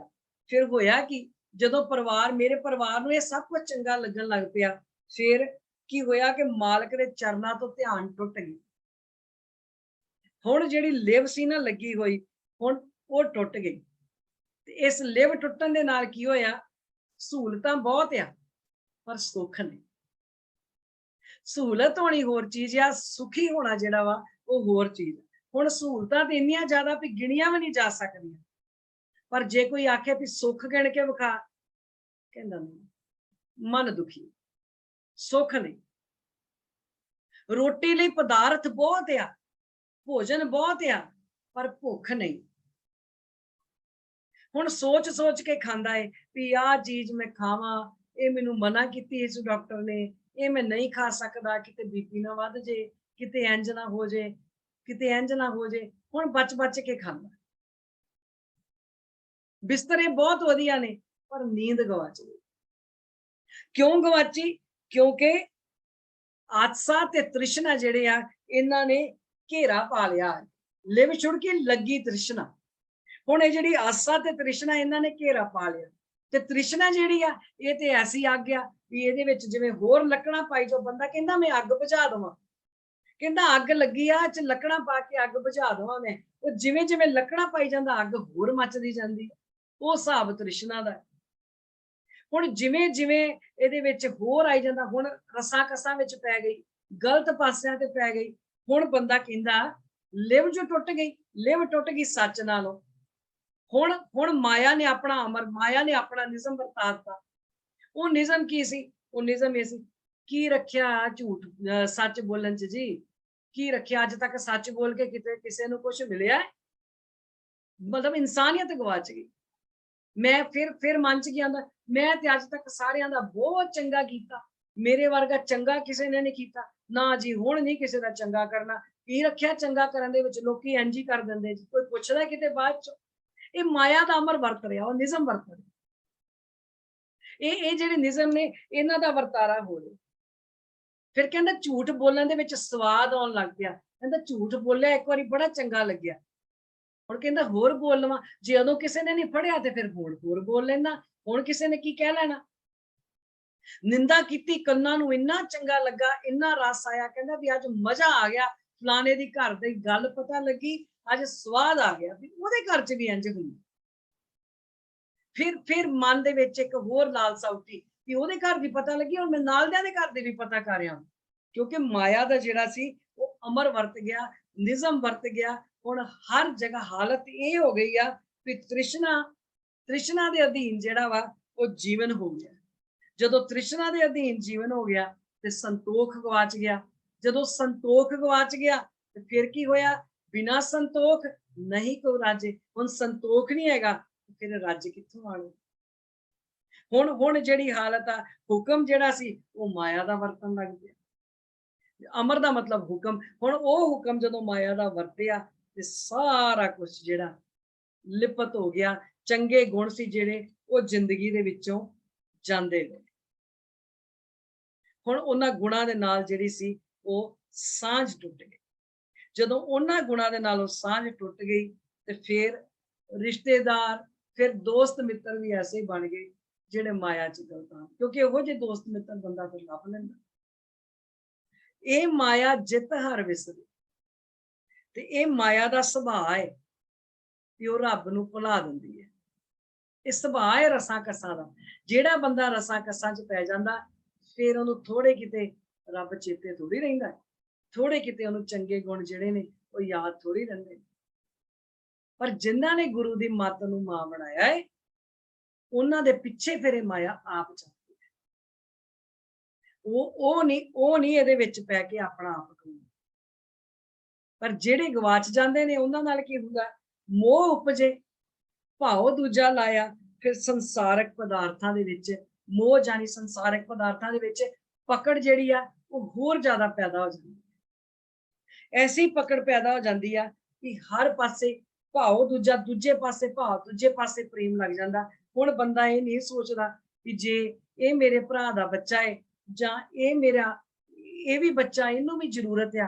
ਹੁਣ ਬੰਦੇ ਦੀ ਪਕੜ ਇੰਨੀ ਹੋ ਗਈ ਆ, ਉਹ ਕਹਿੰਦਾ ਮੈਂ ਜਿੱਥੋਂ ਵੀ ਹੋਵੇ ਮੈਂ ਲੁੱਟ ਪੁੱਟ ਕੇ ਮੈਂ ਆਪਣੇ ਬਹੁ ਪਰਪੰਚ ਕਰ ਪਰ ਤਨ ਲਿਆਵੇ, ਸੁੱਤਦਾਰਾ ਪਿਆਨ ਲੁਟਾਵੇ। ਫਿਰ ਉਹ ਕਹਿੰਦਾ ਆਪਣਿਆਂ ਤੇ ਹੀ ਮੈਂ ਲਟਾਵਾਂ। ਬੜੇ ਪਰਪੰਚ ਕਰਕੇ, ਬੜਾ ਕੁਛ ਕਰਕੇ ਬਾਹਰੋਂ ਪਰਾਇਆ ਧਨ ਲੈ ਕੇ ਆਉਂਦਾ ਹੈ, ਆਪਣੇ ਧੀਆਂ ਪੁੱਤਰਾਂ ਤੇ, ਆਪਣੇ ਪਰਿਵਾਰ ਤੇ ਲਟਾਉਂਦਾ। ਫਿਰ ਇਸ ਤਰ੍ਹਾਂ ਕਰਨ ਲੱਗ ਪੈਂਦਾ, ਕਿਉਂਕਿ ਜਿਹੜਾ ਮੋਹ ਸੀ ਨਾ, ਉਹ ਮੋਹ ਦੀ ਪਕੜ ਜਿਹੜੀ ਸੀ ਸੰਸਾਰਕ ਪਦਾਰਥਾਂ ਦੀ ਤੇ ਪਰਿਵਾਰ ਦੀ, ਉਹ ਐਸੀ ਪਕੜ ਲੱਗ ਗਈ ਕਿ ਚੰਗੇ ਗੁਣਾਂ ਨਾਲੋਂ ਸਾਂਝ ਟੁੱਟ ਗਈ। ਹੁਣ ਫਰਕ ਜਿਹੜਾ ਸਭ ਮੇ ਜੋਤ ਜੋਤ ਹੈ ਸੋਏ, ਹੁਣ ਉਹ ਨਜ਼ਰ ਨਹੀਂ ਆਉਂਦਾ। ਹੁਣ ਸਾਰਿਆਂ ਦੇ ਵਿੱਚ ਉਹ ਅਕਾਲ ਪੁਰਖ ਦਾ ਰੂਪ ਜਿਹੜਾ ਹੈ ਉਹ ਨਜ਼ਰ ਆਉਣਾ ਹਟ ਜਾਂਦਾ। ਕਹੇ ਨਾਨਕ ਗੁਰ ਪ੍ਰਸਾਦੀ, ਜਿਨ੍ਹਾਂ ਲਿਵ ਲਾਗੀ ਤਿਨ ਵਿੱਚੇ ਮਾਇਆ ਪਾਇਆ। ਪਰ ਜਿਨ੍ਹਾਂ ਦੀ ਲਿਵ ਪਰਮੇਸ਼ਰ ਦੇ ਚਰਨਾਂ ਦੇ ਨਾਲ ਲੱਗ ਜਾਂਦੀ, ਜਿਨ੍ਹਾਂ ਦੀ ਲਿਵ ਉਸ ਅਕਾਲ ਪੁਰਖ ਦੇ ਸ਼ੁਭ ਗੁਣਾਂ ਦੇ ਨਾਲ ਲੱਗ ਜਾਂਦੀ ਹੈ, ਉਹ ਮਾਇਆ ਦੇ ਵਿੱਚ ਰਹਿੰਦਿਆਂ ਵੀ ਉਹਦੇ ਵਿੱਚ ਅਕਾਲ ਪੁਰਖ ਚ ਅਭੇਦ ਹੋ ਜਾਂਦੇ। ਉਹਨਾਂ ਦੇ ਉੱਤੇ ਫਿਰ ਇਹ ਜਿਹੜੇ ਰਸਕਸ ਨੇ, ਜਿਹੜੀ ਮਾਇਆ ਹੈ, ਉਹ ਆਪਣਾ ਅਸਰ ਨਹੀਂ ਕਰਦੀ। ਉਹ ਅਕਾਲ ਪੁਰਖ ਦੇ ਗੁਣਾਂ ਦੇ ਵਿੱਚ ਸਦਾ ਲਈ ਅਭੇਦ ਹੋ ਜਾਂਦੇ। ਮਾਇਆ ਬੁਰੀ ਨਹੀਂ ਹੈ। ਰਸਕਸ ਜਿਹੜੇ ਨੇ, ਚੰਗਾ ਲਿਬਾਸ ਪਾਉਣਾ, ਚੰਗਾ ਖਾਣਾ ਖਾਣਾ, ਆਪਣੇ ਸਰੀਰ ਦੀ ਤੰਦਰੁਸਤੀ ਰੱਖਣੀ, ਇਹ ਕੋਈ ਬੁਰੀ ਗੱਲ ਨਹੀਂ ਹੈਗੀ, ਇਹ ਚੰਗੀ ਗੱਲ ਹੈ। ਪਰ ਇਹਦਾ ਖਿਆਲ ਰੱਖਦਿਆਂ, ਮਾਇਆ ਚ ਪ੍ਰੀਤ ਪਾਇਆ, ਇਹਨਾਂ ਚੀਜ਼ਾਂ ਦਾ ਖਿਆਲ ਰੱਖਦਿਆਂ ਹੋਇਆਂ ਗੁਣਾਂ ਦੇ ਨਾਲ ਵੀ ਜਿਹੜੀ ਸਾਂਝ ਪਾ ਕੇ ਰੱਖਣੀ ਆ, ਉਹ ਬਹੁਤ ਜ਼ਰੂਰੀ ਹੈ। ਜੇ ਗੁਣਾਂ ਦੇ ਨਾਲ ਸਾਂਝ ਪਾ ਕੇ ਰੱਖਾਂਗੇ ਤਾਂ ਰੱਬ ਦੇ ਨਾਲ ਸੰਬੰਧ ਜਿਹੜਾ ਉਹ ਸਦਾ ਹੀ ਬਣਿਆ ਰਹੇਗਾ। ਅਕਾਲ ਪੁਰਖ ਨਾਲ ਸੰਬੰਧ ਸਦਾ ਬਣਿਆ ਰਹੇਗਾ। ਤੇ ਜਿਹਦਾ ਅਕਾਲ ਪੁਰਖ ਨਾਲ ਸੰਬੰਧ ਬਣਿਆ ਰਹਿੰਦਾ, ਉਹਨਾਂ ਵਾਸਤੇ ਸਭੇ ਥੋਕ ਪ੍ਰਾਪਤ ਹੈ। ਜੇ ਆਵੇ ਇੱਕ ਹੱਥ, ਜੇ ਉਸ ਇੱਕ ਨਾਲ ਸਾਂਝ ਪਾ ਲਈ ਤੇ ਫਿਰ ਸਾਰੀਆਂ ਚੀਜ਼ਾਂ, ਸਾਰੀਆਂ ਵਸਤੂਆਂ ਜਿਹੜੀਆਂ ਨੇ ਨਾ, ਉਹ ਪ੍ਰਾਪਤ ਹੋ ਜਾਂਦੀਆਂ। ਫਿਰ ਕਿਸੇ ਚੀਜ਼ ਦੀ ਵੀ ਜਿਹੜੀ ਆ ਉਹ ਕਮੀ ਨਹੀਂ ਰਹਿ ਜਾਂਦੀ, ਕਿਉਂਕਿ ਜਿਹੜੀ ਹੁਣ ਸਾਂਝ ਆ, ਸਾਂਝ ਇੱਕ ਦੇ ਨਾਲ ਪੈਣੀ। ਕੋਸ਼ਿਸ਼ ਕਰਨੀ ਅਸੀਂ ਵੀ ਆਪਣੀ ਸਾਂਝ ਇੱਕ ਦੇ ਨਾਲ ਪਾਈਏ, ਅਸੀਂ ਵੀ ਗੁਣਾਂ ਦੇ ਨਾਲ ਸਾਂਝ ਪਾਈਏ। ਤੇ ਜਦੋਂ ਕਿਤੇ ਕਿਸੇ ਚੀਜ਼ ਨੂੰ ਭੁੱਲਣ ਲੱਗੀਏ, ਜਦੋਂ ਰਸਾਂ ਕਸਾਂ 'ਚ ਜ਼ਿਆਦਾ ਪੈ ਜਾਈਏ, ਤੇ ਇੱਕ ਵਾਰੀ ਇਹ ਵਾਲੀ ਪੌੜੀ ਜਿਹੜੀ ਆ ਨਾ, ਇਹ ਜ਼ਰੂਰ ਪੜ੍ਹ ਲਈਏ ਕਿ ਮਾਤਾ ਕੇ ਉਦਰ ਮੇ ਪ੍ਰਤਪਾਲ ਕਰੇ, ਸੋ ਕਿਉਂ ਮਨੋਂ ਵਿਸਾਰੀਏ। ਇੱਕ ਵਾਰੀ ਇਸ ਪੌੜੀ ਨੂੰ ਧਿਆਨ 'ਚ ਲੈ ਆਈਏ ਵੀ ਜਿਹਨੇ ਮਾਂ ਦੇ ਉਦਰ ਤੋਂ ਲੈ ਕੇ, ਮਾਂ ਦੇ ਗਰਭ ਤੋਂ ਲੈ ਕੇ ਇੱਥੋਂ ਤੱਕ ਲੈ ਆਂਦਾ, ਤੇ ਅਸੀਂ ਅੱਜ ਤੱਕ ਉਸ ਅਕਾਲ ਪੁਰਖ ਨੂੰ ਯਾਦ ਕਰਨ ਵਾਸਤੇ, ਉਹਦਾ ਸ਼ੁਕਰਾਨਾ ਕਰਨ ਵਾਸਤੇ ਅਸੀਂ ਕੀ ਕੀਤਾ? ਅਸੀਂ ਕਿੰਨਾ ਕੁ ਸ਼ੁਕਰਾਨਾ ਜਿਹੜਾ ਵਾ ਉਹ ਰੋਜ਼ ਕਰਦੇ ਆ। ਇਸ ਗੱਲ ਨੂੰ ਜਦੋਂ ਅਸੀਂ ਯਾਦ ਕਰਾਂਗੇ ਨਾ, ਅੱਗੇ ਅੱਗੇ ਜਿਹੜੀਆਂ ਪੌੜੀਆਂ ਆਉਣੀਆਂ ਨਾ, ਇਹ ਰਸਨਾ, ਇਹ ਸਰੀਰਾ ਮੇਰਿਆ, ਜਦੋਂ ਇਹ ਸਰੀਰਾ ਮੇਰਿਆ ਇਸ ਜਗ ਮੇ ਆਏ ਕਿ ਕਿਆ ਤੁਧ ਕਰਮ ਕਮਾਇਆ, ਜਦੋਂ ਇਹ ਪੜਾਂਗੇ ਨਾ, ਉਦੋਂ ਆਪਣੇ ਆਪ ਵਿੱਚ ਜਦੋਂ ਵੇਖਾਂਗੇ, ਫਿਰ ਪਤਾ ਲੱਗਾ ਵੀ ਸਤਿਗੁਰ ਸਾਹਿਬ ਜੀ ਧੰਨ ਹੋ ਤੁਸੀਂ ਤੇ ਇੱਕ ਚੀਜ਼ ਜਿਹੜੀ ਸਾਨੂੰ ਯਾਦ ਕਰਾਤੀ ਹੈ, ਸਾਨੂੰ ਦੱਸ ਦਿੱਤਾ ਹੈ, ਪਰ ਅਸੀਂ ਫਿਰ ਵੀ ਲੱਭਦੇ ਫਿਰਦੇ। ਅਸੀਂ ਕਹਿੰਦੇ ਆ ਜੀ ਸਾਰਾ ਕੁਛ ਆ, ਪਰ ਆਨੰਦ ਦੀ ਪ੍ਰਾਪਤੀ ਨਹੀਂ। ਆਨੰਦ ਦੀ ਪ੍ਰਾਪਤੀ ਜਿੰਨੀ ਦੇਰ ਤੱਕ ਗੁਣਾਂ ਨਾਲ ਸਾਂਝ ਨਹੀਂ ਨਾ ਪਾਉਂਦੇ, ਜਿੰਨੀ ਦੇਰ ਤੱਕ ਉਸ ਅਕਾਲ ਪੁਰਖ ਨਾਲ ਸਾਂਝ ਪਾ ਕੇ ਆਪਣੇ ਆਪ ਨੂੰ ਇਹ ਨਹੀਂ ਨਾ ਮੰਨਦੇ ਕਿ ਸੱਚੇ ਪਾਤਸ਼ਾਹ ਅਸੀਂ ਔਗਣੇ ਆ ਰਹੇ ਹਾਂ, ਸਾਡੇ 'ਚ ਗੁਣ ਕੋਈ ਨਹੀਂ ਹੈ, ਜਿੰਨੀ ਦੇਰ ਤੱਕ ਆ ਕੇ ਇਹ ਅਰਦਾਸ ਬੇਨਤੀ ਨਹੀਂ ਨਾ ਕਰਦੇ, ਦਿਲੋਂ ਅਰਦਾਸ ਬੇਨਤੀ ਨਹੀਂ ਕਰਦੇ ਵੀ ਜਿਹੜੀ ਅਸੀਂ ਤੇਰੇ ਚਰਨਾਂ 'ਚ ਆ ਗਏ ਸੱਚੇ ਪਾਤਸ਼ਾਹ, ਹੁਣ ਕਿਰਪਾ ਕਰਦੇ, ਉਨੀ ਦੇਰ ਤੱਕ ਕਿਰਪਾ ਹੋਣੀ ਕੋਈ। ਕਿਰਪਾ ਹਮੇਸ਼ਾ ਹੁੰਦੀ ਆ, ਹਮੇਸ਼ਾ ਵਰਤਦੀ ਆ, ਪਰ ਉਸ ਕਿਰਪਾ ਵਾਸਤੇ ਪਹਿਲੇ ਆਪਣੇ ਆਪ ਨੂੰ ਕਿਰਪਾ ਦੇ ਪਾਤਰ ਬਣਾਉਣਾ ਪੈਂਦਾ। ਆਪਣੇ ਆਪ ਨੂੰ ਕਿਰਪਾ ਦੇ ਪਾਤਰ ਜਿੱਦਣ ਬਣਾ ਲਿਆ, ਜਿੱਦਣ ਮਿਹਰ ਹੋਣ ਲੱਗ ਪਈ, ਉਦਣ ਕਿਸੇ ਨੂੰ ਦੱਸਣ ਦੀ ਲੋੜ ਨਹੀਂ ਪੈਣੀ ਵੀ ਮੇਰੇ ਤੇ ਕਿਰਪਾ ਹੋ ਗਈ। ਉਦੋਂ ਸਾਡੇ ਚਿਹਰੇ ਦੱਸਣੇ ਨੇ ਵੀ ਆਹ ਚਿਹਰਾ ਦੇਖੀਦਾ, ਇੱਥੇ ਕਿਰਪਾ। ਉਦੋਂ ਸਾਡਾ ਚੱਲਦਾ ਫਿਰਦਾ ਕੈਰੈਕਟਰ ਦੱਸਣਾ ਹੈ ਵੀ ਅਸੀਂ किस गुरु दे सिख हां कि ਅਸੀਂ ਗੁਰੂ ਗ੍ਰੰਥ ਸਾਹਿਬ ਨੂੰ ਮੰਨਣ ਵਾਲੇ ਅਸੀਂ ਗੁਰੂ ਗ੍ਰੰਥ ਸਾਹਿਬ ਮਹਾਰਾਜ ਦੇ ਸਿੱਖ ਹਾਂ। ਉਦੋਂ ਸਾਡੇ ਕਰੈਕਟਰਾਂ ਨੇ ਸਾਡੇ ਚੱਲਦੇ ਫਿਰਦੇ ਕਰੈਕਟਰ ਨੇ। ਆਓ ਸਾਂਝ ਪਾਈਏ ਗੁਣਾਂ ਦੇ ਨਾਲ। ਇਹਨਾਂ ਪੌੜੀਆਂ ਦੇ ਵਿਚਾਰ ਬਹੁਤ ਧਿਆਨ ਦੇ ਨਾਲ ਦੁਬਾਰਾ ਇੱਕ ਵਾਰੀ ਫੇਰ ਕਰੀਏ, ਫੇਰ ਸੁਣੀਏ। ਤਾਂ ਜਦੋਂ ਅਸੀਂ ਦੁਬਾਰਾ ਸੁਣਾਂਗੇ, ਦੁਬਾਰਾ ਇਹ ਵਿਚਾਰ ਅਸੀਂ ਪੜਾਂਗੇ ਤੇ ਫਿਰ ਪਤਾ ਨਹੀਂ, ਕੋਈ ਪਤਾ ਨਹੀਂ ਸਾਡੀ ਜ਼ਿੰਦਗੀ, ਕਿਹਦੀ ਜ਼ਿੰਦਗੀ ਕਦੋਂ ਉਹਦੇ 'ਚ ਕਿਹੜਾ ਬਦਲਾਅ ਆ ਜਾਵੇ। ਬਸ ਜਿਹੜੀ ਵੀ ਆਪਾਂ ਵਿਚਾਰ ਜਿੱਥੇ ਵੀ ਸੁਣੀਏ, ਜਿੱਥੇ ਵੀ ਵਿਚਾਰ ਦਿਲ ਨੂੰ ਲੱਗੇ, ਜਿੱਥੇ ਵੀ ਵਿਚਾਰ ਸਮਝ ਲੱਗੇ, ਉਸ ਵਿਚਾਰ ਨੂੰ ਦੁਬਾਰਾ ਆਪਣੇ ਮਨ ਦੇ ਵਿੱਚ ਵਿਚਾਰ ਕੇ ਉਹਨੂੰ ਆਪਣੇ ਆਪ ਤੇ ਅਪਲਾਈ ਜ਼ਰੂਰ ਕਰਨ ਦਾ ਯਤਨ ਕਰੀਏ, ਤਾਂ ਕਿ ਕਿਤੇ ਸਾਡੀ ਜ਼ਿੰਦਗੀ ਸੁਧਰ ਸਕੇ ਤੇ ਕਿਤੇ ਸਾਡੇ ਮਨ ਦੇ ਵਿੱਚ ਆਨੰਦ ਦੀ ਅਵਸਥਾ ਜਿਹੜੀ ਆ, ਕਿਨਕਾ ਏਕ ਜਿਸ ਜੀਵ ਸਾਵੇ, ਇੱਕ ਕਿਣਕਾ ਮਾਤਰ ਵੀ ਕਿਤੇ ਸਾਡੇ ਮਨ ਦੇ ਵਿੱਚ ਵਸ ਜਾਵੇ। ਇੰਨਾ ਕੁਝ ਸਾਨੂੰ ਸੱਚੇ ਪਾਤਸ਼ਾਹ ਨੇ ਬਖਸ਼ਿਆ। ਅਤੇ ਜਦੋਂ ਅਸੀਂ ਆਪਣੇ ਹੱਥ ਪੈਰ ਵੇਖਦੇ, ਇਹੀ ਵੇਖ ਕੇ ਆ ਜਾਂਦਾ ਵੀ ਕੋਈ ਲਾ ਸਕਦਾ ਇਹੋ ਜਿਹੇ ਹੱਥ ਪੈਰ, ਕੋਈ ਬਣਾ ਸਕਦਾ ਇਸ ਤਰ੍ਹਾਂ ਦੇ ਹੱਥ ਪੈਰ ਨਾ। ਹਿੰਮਤ ਕਿਸੇ ਦੀ ਪਾਇਆ ਹੈਗੀ ਆ ਕੋਈ ਇਸ ਤਰ੍ਹਾਂ ਦੇ ਹੱਥ ਬਣਾ ਦੇਵੇ, ਕੋਈ ਪੈਰ ਲਾ ਦੇਵੇ, ਕੋਈ ਅੱਖਾਂ। ਹੁਣ ਐਨਕ ਲੱਗੀ ਹੈ, ਜਦੋਂ ਐਨਕ ਦੇ ਸ਼ੀਸ਼ੇ ਗੰਦੇ ਹੋ ਜਾਂਦੇ ਨਾ, ਇੰਝ ਇੰਝ ਕਰਕੇ ਦੇਖੀਦਾ, ਫਿਰ ਕਹੀਦਾ ਚਲੋ ਧੋ ਲਈਏ, ਸਾਫ਼ ਕਰ ਲਈਏ, ਫਿਰ ਦਿਸਦਾ ਨਹੀਂ। ਤੇ ਦੇਖੋ ਜਿਸ ਅਕਾਲ ਪੁਰਖ ਨੇ ਇੰਨੀ, ਬੇਸ਼ੱਕ ਅਸੀਂ ਨਕਲੀ ਨਿਗਾਹ, ਇਹ ਨਕਲੀ ਅਸੀਂ ਲਾ ਲਈ ਆ, ਪਰ ਜਿਹੜੀ ਉਹਨੇ ਅਸਲੀ ਬਖਸ਼ਿਸ਼, ਜਿਹੜੀ ਉਹ ਬਖਸ਼ਿਸ਼ ਕੀਤੀ ਆ, ਉਹ ਤੇ ਕਿਆ ਬਾਤ ਆ ਨਾ। ਗੁਣ ਦੰਦ ਟੁੱਟ ਜਾਂਦੇ ਨੇ, ਦੰਦ ਦੇਖੋ ਸਾਡੇ, ਅਸੀਂ ਇਹ ਜਿਹੜੇ ਦੰਦ ਜਿਹੜੇ ਅਸਲੀ ਲੱਗੇ, ਅਸੀਂ ਕਿਵੇਂ ਸਭ ਕੁਝ ਚਬਾ ਚਬਾ ਕੇ ਖਾਈ ਜਾਂਦੇ ਆ। ਜਦੋਂ ਨਕਲੀ ਲਵਾਈ ਦੇ ਕਹਿੰਦੇ ਧਿਆਨ ਨਾਲ, ਇਹ ਸਖਤ ਚੀਜ਼ ਨਹੀਂ ਖਾਣੀ ਇੰਨੇ ਦਿਨ, ਇੰਨੇ ਦਿਨ ਨਾ ਖਾਇਓ ਸਖਤ ਚੀਜ਼। ਇਸ ਤਰ੍ਹਾਂ ਨਾ ਕਰਿਓ। ਕਦੀ ਕਦੀ ਰੱਬ ਨੇ ਕਿਹਾ ਵੀ ਆ ਨਾ ਖਾਈ, ਧਿਆਨ ਰੱਖ, ਸਫਾਈ ਰੱਖ, ਜੋ ਮਰਜ਼ੀ ਖਾ। ਪਰ ਅਸੀਂ ਸ਼ੁਕਰਾਨਾ ਨਹੀਂ ਕਰਨਾ, ਸ਼ੁਕਰਾਨਾ ਕਰਨਾ ਸਿੱਖੀਏ। ਜਦੋਂ ਆਪਣਾ ਇੱਕ ਇੱਕ ਅੰਗ ਪੱਖ ਵੇਖੀਏ ਨਾ, ਇੱਕ ਇੱਕ ਅੰਗ ਪੱਖ ਵੇਖਦਿਆਂ ਉਸ ਅਕਾਲ ਪੁਰਖ ਦਾ ਸ਼ੁਕਰਾਨਾ ਕਰੀਏ। ਜਦੋਂ ਦਿਲੋਂ ਸ਼ੁਕਰਾਨਾ ਨਿਕਲਣ ਲੱਗ ਪਿਆ, ਸਮਝਾਂਗੇ ਵੀ ਉਦੋਂ ਅਸੀਂ ਆਨੰਦ ਵਾਲੀ ਅਵਸਥਾ ਦੇ ਵਿੱਚ ਤੁਰਨਾ ਸ਼ੁਰੂ ਹੋ ਜਾਏਗਾ। ਆਓ ਜੀ, ਇੰਨੀਆਂ ਵਿਚਾਰਾਂ ਕਰਦੇ ਹਾਂ, ਇੰਨੀਆਂ ਬੇਨਤੀਆਂ ਕਰਦੇ ਹਾਂ, ਅਨੇਕਾਂ ਪ੍ਰਕਾਰ ਦੀਆਂ ਭੁੱਲਾਂ ਚੁੱਕਾਂ ਗਲਤੀਆਂ ਹੋਈਆਂ ਹੋਣਗੀਆਂ, ਉਹਨਾਂ ਦੀ ਖਿਮਾ ਮੰਗਦਿਆਂ ਹੋਇਆਂ ਆਓ ਜੀ ਫਤਿਹ ਦੇ ਨਾਲ ਸਾਂਝ ਪਾਈਏ। ਆਖੋ ਜੀ, ਵਾਹਿਗੁਰੂ ਜੀ ਕਾ ਖਾਲਸਾ, ਵਾਹਿਗੁਰੂ ਵਾਹਿਗੁਰੂ ਜੀ ਕੀ ਫਤਿਹ। ਵਾਹਿਗੁਰੂ।